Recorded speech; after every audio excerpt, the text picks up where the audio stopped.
What was the first paying job you had?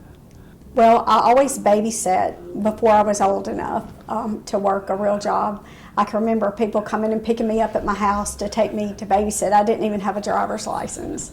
But when I was in high school, one of my teachers, who has been a lifelong friend, she recommended me for a job at the local medical clinic. There were 4 physicians at the family medicine clinic, and that's where I really developed an interest for nursing. So I thought originally that I was going to go into physical therapy, but I went and did some work there observing and ended up in nursing and haven't looked back since, and it was a great decision. The longer I stayed there, the more it grew into more responsibilities, and actually I was able to assist the nurses. I would get vital signs, and this was when I was in high school, help in the lab. The doctors would pull me in to show me certain things, so it really helped me a lot and gave me a jump start on my career. I ended up going to a local community college. That was a quicker track for me to obtain my degree in nursing, and then I could work, and that's exactly what I did. I later got my bachelor's degree and on to my doctorate. I received my doctorate in nursing practice at Stanford University. When I was in nursing school, the most intimidating area to me was the critical care area in intensive care because of all the medications and equipment. So right out of nursing school, I went directly to work in the intensive care unit at St. Dominic Hospital in Jackson, Mississippi. What was that like? It was pretty intense. At that time, they gave you a preceptorship, so I spent some time, they just didn't turn me loose on the floor, but it was challenging, and I think that was probably a very good decision because I felt like if I could be comfortable and have the skills to work in the critical care areas, I could work anywhere as a nurse. My dad always said I never did things the easy way. I always looked for the roughest and toughest route, and that's where I landed. So actually, in addition to my nursing degree, I also am a licensed administrator. And for a number of years, I started out in nursing, but I obtained my administrator's license, and I worked in the long-term care setting for the State Veterans Affairs Board. And as I took care of my patients and ran the facility, one day I was having a conversation with a general, actually, that was a friend of mine. He was my guest speaker for a military program. And I just mentioned that if I had one regret, I wished I had considered going into the military right out of high school. My grandfather was a World War II veteran, and I just really never thought about that. And he said, well, the age cap for medical personnel is a good bit higher. And so that's pretty much all he had to tell me. I went through officer training school at the age of 40. In Jackson, Mississippi, I joined the 172nd Airlift Wing as an aerovac nurse. And I was sent to, I joined as a nurse. I had to obviously receive training to be able to become a flight nurse. But I went to Maxwell Air Force Base where I did my training, my officer training. I finished there and went to Wright-Patterson in Ohio where I went to flight school. And then I came back and worked as an aerovac nurse and deployed in 2018 to the Middle East, where I ran the medical crew in the back of a plane. So I'm qualified on a C-130, a KC-135, and a C-130 aircraft. So I was in Qatar, and we would fly into different areas wherever our mission assignments were, and we would get injured. We would pick up injured military members from all branches and take them to a higher echelon of care. And a lot of times we were not in safe environments, so you were doing multiple things And it was very challenging, and you just had to be on your game and very focused. How did that equip you to decide to run for Congress? Because there aren't a whole lot of lady congressional candidates running that have that kind of background. Right, it is a little different. In our community, I had worked with veterans and first responders, and I just saw the struggles, and whether it was with health care or mental health, and I used my skills to try to help them to cope and find hope. That was actually what led me to go to Carolina Bible College, where I received a degree in spiritual counseling, because not only do you have to have physical healing, but there's the mental piece, and lots of evidence-based practice right now is showing that there has to be spiritual healing in order to heal completely. And I used my education, I used my experiences, and I tried to pour into other people. And I think that's what really set me apart from the other candidates. I'm really here to serve. I want to serve and contribute and to make things better. So I was in Anderson before I left on my deployment. My husband owned a company, HMR Veterans Services, and they managed state veterans nursing homes in multiple states. And I worked for him as a consultant, not only using my nursing degree, but also my administrator's license. When I came back from my deployment, I started working in the nonprofit setting, helping veterans and first responders. Patrick Ellswick is a friend. Some of the other groups, Vets Helping Vets, I became involved with, and mentoring and working with those people that were having issues with post-traumatic stress and inability to cope. Also, right after that, we had experienced the pandemic, and after COVID, there were lots of people that were struggling with anxiety and depression. I am a member at Temple Baptist Church, and I also volunteered my time in outreach with young women that went to school at Temple Christian Academy, and I would mentor them. It was more like a discipleship than true mental health counseling, because I didn't prescribe medications to them. But I spent a good bit of time listening to the struggles that people were having post-COVID.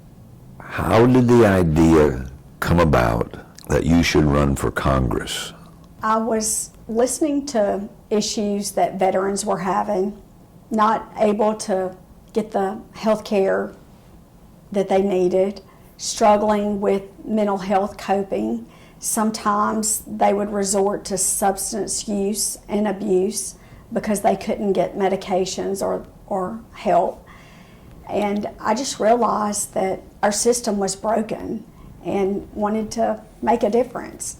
I talked to my husband about it. We also went to our pastor, and Dr. Steve Hurt prayed with us, and this went on for about a year. I had no idea what position I would be running for, and then I met with a group at a later date. They asked to meet with me and said, "You're our candidate. We feel like we need a female. We want a veteran. We want a strong conservative individual." And so here I am. When God tells you to do something, you just take it and move forward, and He'll make a way, and He absolutely did that for me. There are 11 counties in the 3rd District, and I wanted each person, no matter where they lived, to know that they were as important as the highly populated areas. And my team and I talked about that. They never asked me to compromise my thoughts or my beliefs or what I wanted to do. We just found a way, and we worked together. We tried to be as organized as possible. We learned quickly that we needed to be strategic with our stops and try to group our, plot out our map so that we were being efficient and not just running all over the place. we worked hard. I tried to meet with as many of our voters one-on-one, and I think once they had an opportunity to get to know me, that they saw what you see is what you get. I had no hidden agenda. How does it feel to become the first woman to ever hold this post? It is kind of neat, but that's really not what I want to be remembered for. I want people, when they hear the name Sheri Biggs, that they know I'm here to serve them and I'm fighting for them, not to make a name or to get some kind of special recognition for myself. You and your husband had been involved in politics before you ran. I mean, you were involved with Governor Henry McMaster and his campaign. During that period of time, did you ever think this may be something I want to get into?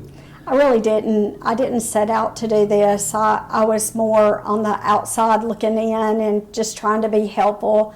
Obviously, because of my military background, I'm a mother, so I care about the sovereignty of our nation, and I don't have grandchildren yet, but I hope one day that they learn to love and grow up in this country and experience the same freedoms and even more. I don't want to go backwards, and so I feel like I'm the person for this time. As a freshman, tell me how your office space is determined. So I was not very familiar with they call it a lottery process. And we actually went into a room. There was a computerized generation of a list, and we were assigned an order, which we drew a number out of a box. And I drew number 18, so I was pretty excited about that.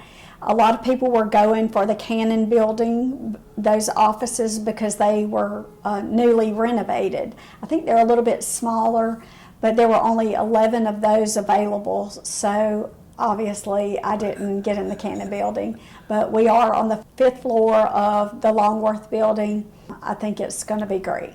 You are going to be assigned to some committees to serve on, and you've indicated there are some that you would rather would like to be on. How do you go about getting introduced to those people that make that decision, and what are you interested in doing? Sure. Well, Brian Jack is the freshman member that we elected to be our freshman representative on the committee assignments. And I sat down with him and we discussed my background and my experiences and the interest of District 3. And as most people know, Congressman Duncan worked really hard in energy and commerce, and that is important in our area. And as you know, I live very near the nuclear power plant, so obviously for personal reasons it's important, but it's important to our district. So the A committee that I'm interested in is energy and commerce. Now, being a freshman, I'm not exactly sure that that's going to happen, but one thing that I have also, in addition to that, is my background in healthcare. So I'm hoping that I'll be considered for that. The other committees that I've expressed an interest in are the Armed Services Committee. And then also, I'm still in the Air Guard, so I have privy to information. I think that would be good for me. I think I have a lot to bring to the table as far as the armed services. For those that may not be acquainted with how that process works, who are the people that are determining what committees you're going to serve on? Well, they have a steering committee, and they will sit down.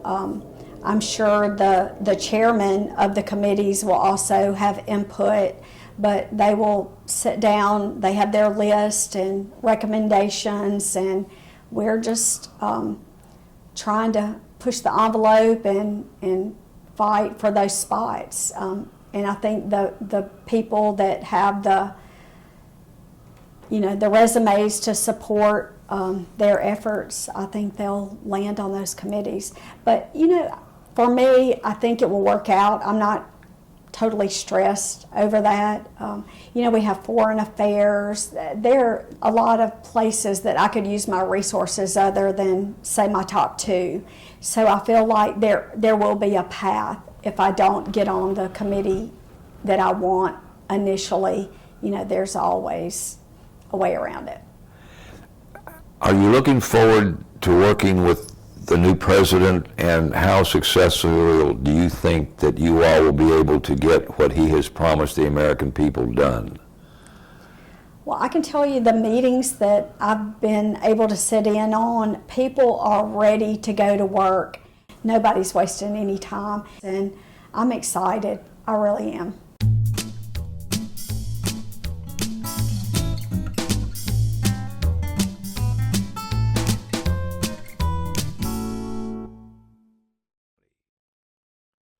Brought to you by the folks at Anderson County.